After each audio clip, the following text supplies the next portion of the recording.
કરીને આજે આપણે નશામુક્ત ભારત અભિયાન હેઠળ એક થઈએ છીએ। આપણે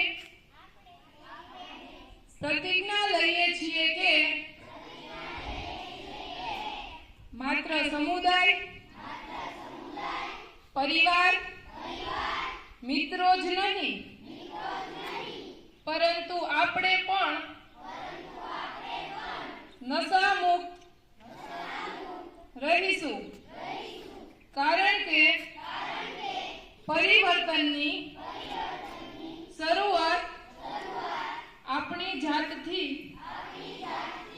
થવી જોઈએ।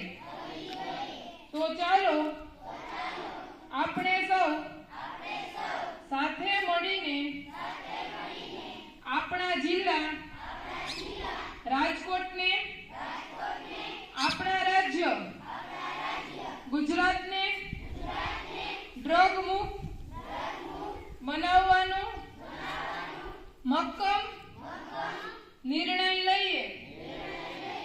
હું પ્રતિજ્ઞા લઉં છું કે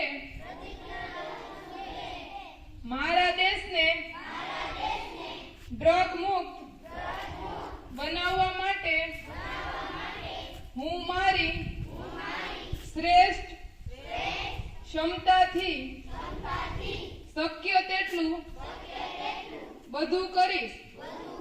જય હિન્દ, જય ભારત।